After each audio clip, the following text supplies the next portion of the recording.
Hello, folks. This is Spiral here again, and with this presentation, I would like to convey different perspectives about the nature of an energetic paradigm.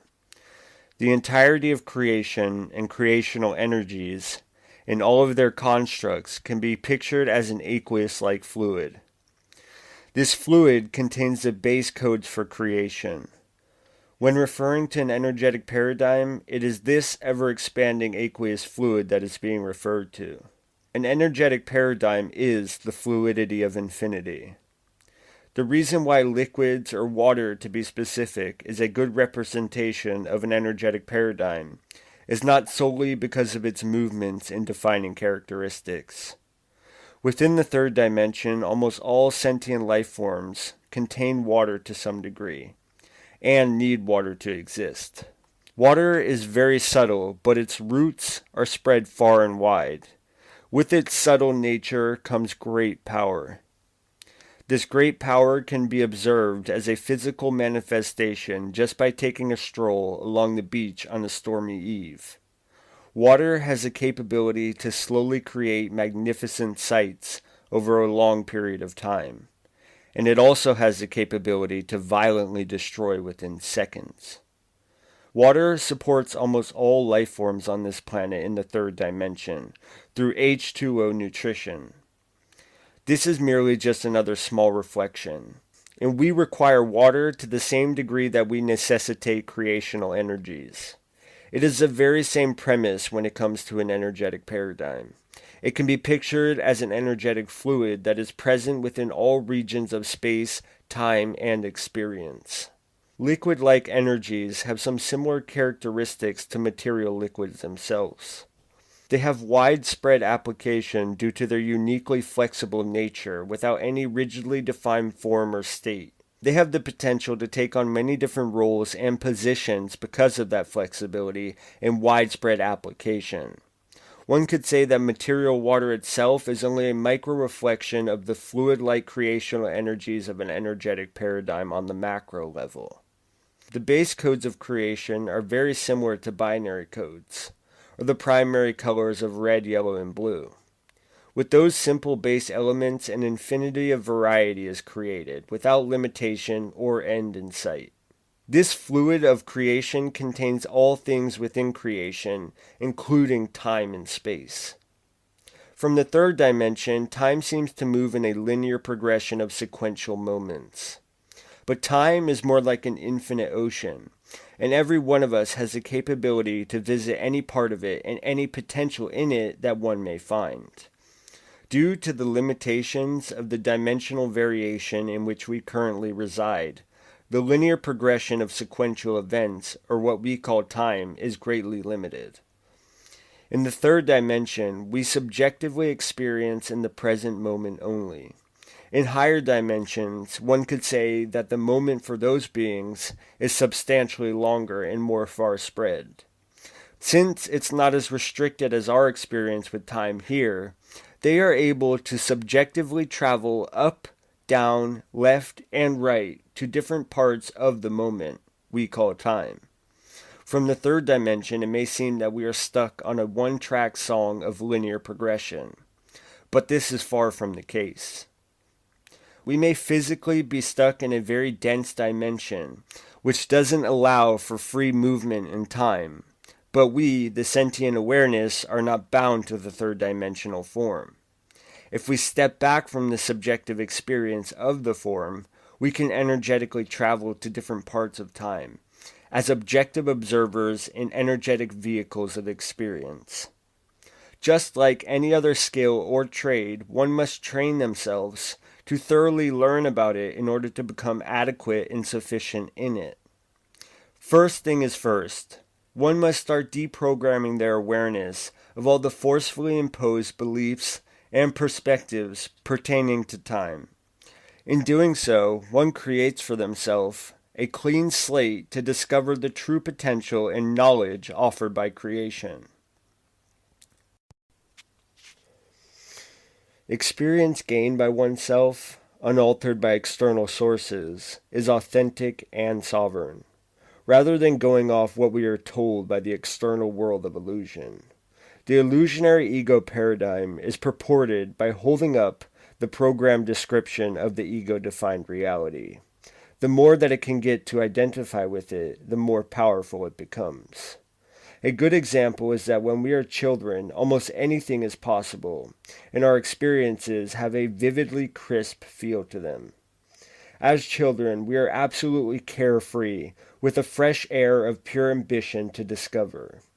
A child can have many energetic friends that other grown-ups cannot perceive and or believe in. Now, children have very intense imaginations, so this is not to say that all the imaginary friends are real, but in reality, with infinite possibility, who's to say they aren't? Children have very powerful imaginations, and a humble will to be what they want to be, without the slightest consideration or anxiety for the opinion/perspectives of others. This pure and unadulterated creativity is sentient awareness in action. This is what sentient awareness looks like and how sentient awareness acts before it is bogged down by the yoke of the ego identity.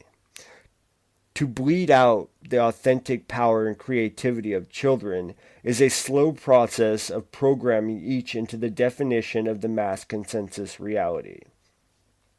The process of programming the human awareness into the rigidly defined egocentric paradigm of definition, manipulation, intellectualism, tyranny, and limitation is a disgusting affair of pushing out the creative sentience and drawing in the inverted ego. Unfortunately, the ruse has been going on for so long and with such great intensity, the onslaughts of externally forced programming are believed to be the norm according to popular belief. But, contrary to popular belief, the false and superimposed ego description of reality is no more than an illusionary inorganic construct of hierarchy, control, deception, greed, self-centeredness, limitation, and regression. Regrettably, those are just broad-stroke descriptions of that reality, and list could go on into many different areas of dysfunctional experience.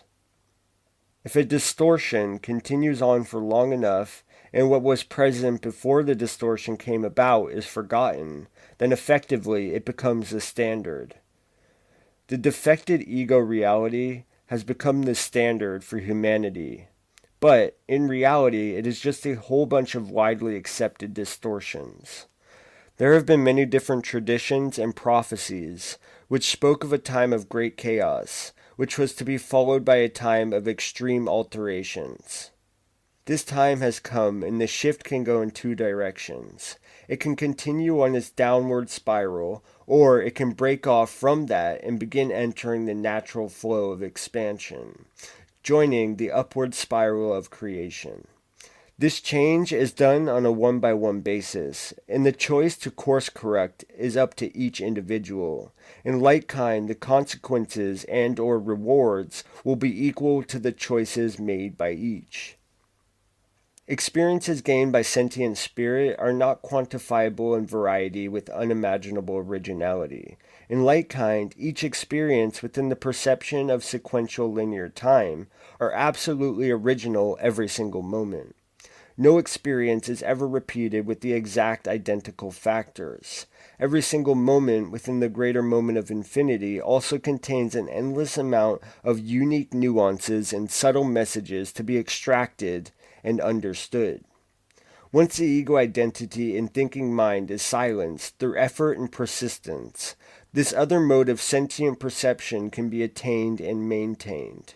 These different experiences and knowings brought on through silencing the ego chatterbox is a natural and enjoyable process for the sentient awareness. The ego part of the equation is not exactly natural, but the process of removing it and attaining sovereign authority for experience is. If one is serious about their path of growth, then removing the ego identity is absolutely necessary to be able to perceive the greater depths of authentic experience and learn from the messages of wisdom they contain. One must take personal responsibility for their life expression. In doing so, the spirit path becomes the way of life. By eroding all the energetic anchors and programming which keep the awareness locked into the limited ego experience of rational and rigid perception. This is a means of pushing through the process so that one may genuinely exit the false energetic paradigm of egomania and extreme separation into the authentic sentient-based perception of creation and reality. The choices ahead are up to each, and in doing so, the appropriate results will manifest for each in accordance with the decisions made. This channel is not being made to create any type of buzz or gather mindless followers. This is merely a page for individuals who are serious about their growth process and path of sovereign authority for their experience. Again, I hope that those who listen find benefit in the material that is to be presented here and that has been presented here. As always, the comment section is open for comments and/or questions. It has been a pleasure making this presentation. Each of you listening to this presentation are powerhouses of knowledge and wisdom. We are here on Earth now to help humanity realize their inner powerhouse, known as sentience. Spiral out.